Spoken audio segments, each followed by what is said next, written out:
కాశీ ఉంది. శివుడు మెయిన్ జ్యోతిర్లింగం. కాలభైరవుడు ఉంటాడు ప్రతి దగ్గర. నేను అనుకున్నా క్షేత్రపాలకుడు అంటారు. ఎందుకు అసలు దేవుడే గొప్ప వాళ్ళు, క్షేత్రపాలకుడు ఏంటి అనుకునేవాడు. ఎస్, కాశీ అన్నావు కాబట్టి సందర్భం వచ్చింది చెప్తాను. మన భారతదేశంలో హిందువుల్లో ఒక నమ్మకం ఉంటుంది, నువ్వు ఎక్కడన్నా పుట్టు ఏమన్నా చెయ్యి, కాశీలో పోయి చచ్చిపోతే నేను సరాసరి వైకుంఠానికి పోతా అంటారు. అవును. దీని వెనకాల సైన్స్ గురించి ఆలోచిద్దాం. సైంటిఫికల్గా మనం చనిపోయేటప్పుడు కానీ నిద్రపోయేటప్పుడు కానీ రెండు ఒకటే ఇంచుమించుగా. నిద్రపోయేటప్పుడు మనం ఏమైతే ఆలోచిస్తూ మైండ్ను ఏ అంశం మీద ఫోకస్ చేస్తూ పోతుంటామో నిద్రలోకి వెళ్ళిన తర్వాత నువ్వు అక్కడే ఉంటావు.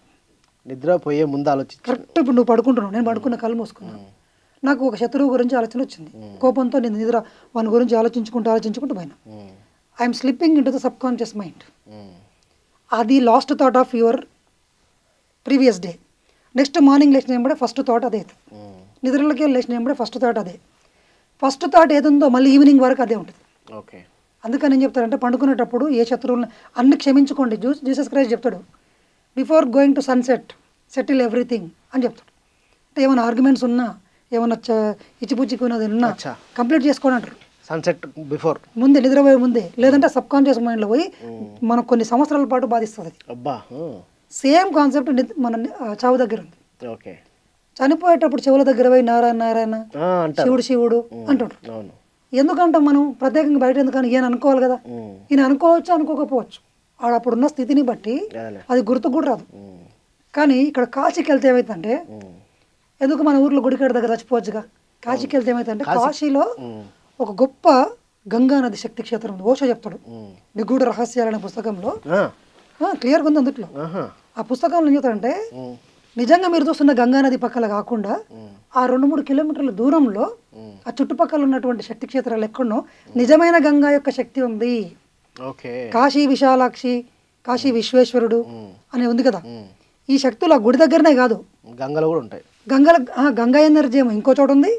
ఈ టెంపుల్లో ఉన్న విగ్రహాల ఎనర్జీ కూడా అక్కడ కాదు, ఒక 5-6 కిలోమీటర్లు 10 కిలోమీటర్ల సరౌండింగ్లో ఎక్కడో చోట భద్రపరుస్తూ ఉంటారు మాస్టర్లు.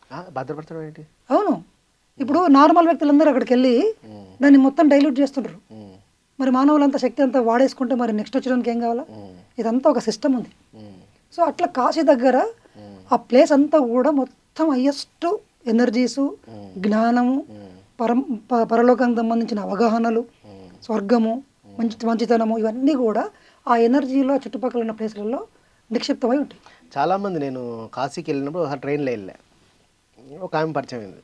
65 ఇయర్స్ అట్లా ఉంటాయి. ఎక్కడ ఉంటున్నావు, ఏ ఊరమ్మా అంటే కాశీ అంది. అదే మళ్ళీ తెలుగు మాట్లాడుతున్నావు కదా అంటే కాశీలో ఉంటున్నాను అన్నది. ఎందుకంటే నేను చచ్చిపోయేదాకా కాశీలోనే ఉంటాను, నేను కాశీలో చచ్చిపోవాలి అంతే అన్నది. కాశీలో చచ్చిపోతే నాకు ముక్తి వస్తే నేను కాశీలోనే ఉంటాను అన్నది. చాలామంది ఒకప్పుడు అంట 60 ఏళ్ళ తర్వాత వానప్రస్థాశ్రమం ఉంటుంది కదా. అవును, మన ఇండియా హిందూ ధర్మ సంప్రదాయం వానప్రస్థాశ్రమం. వానప్రస్థాశ్రమం అంటే ఇంకా ఇంట్లో భార్యను పిల్లల్ని కొడుకులను వదిలేసి కాశీ వెళ్ళిపోయేటోళ్ళు. వెళ్ళిపోయి ఇంకా వీళ్ళతో కాంటాక్ట్ ఉండకూడదు, ఇంకా ఉండకుండా అక్కడే చనిపోవాలి లాస్ట్. చచ్చిపోయేటప్పుడు అలాంటి ప్రదేశాల్లో ఉంటే, గురువులు కానీ పక్కల ప్రదేశాల్లో ఉన్నప్పుడు ఆ ప్రదేశంలో ఉన్న శక్తి మన లోపల ఆ చైతన్యాన్ని కలిగించి చనిపోయేటప్పుడు కాశీలో చచ్చిపోతారు అనుకోండి, అక్కడున్న శక్తి ప్రభావితం చేస్తుంది.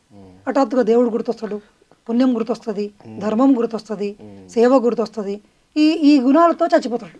చచ్చిపోయినప్పుడు వాడు చక్కగా డైరెక్ట్గా నరకానికి సంబంధించిన ఫ్రీక్వెన్సీలోకి కాకుండా డైరెక్ట్ స్వర్గానికి సంబంధించిన ఫ్రీక్వెన్సీ, ఉన్నత తలాలకు వెళ్తారు, సూక్ష్మలోకాల హయ్యెస్ట్ ప్లేస్లోకి వెళ్తాడు. అదే ఫ్రీక్వెన్సీతో వెళ్ళినప్పుడు ఆడ ఎరుకతో ఉండి అవన్నీ నేర్చుకొని వస్తాడు. ఏ వ్యక్తి అయితే చైతన్యం లేకుండా చచ్చిపోతాడో, చచ్చిపోయినప్పుడు ఏమవుతుందంటే వాడు అదో తలాల లోపాలు ఉన్న సూక్ష్మలోకాలకు వెళ్ళి నిద్రపోయి వస్తాడు.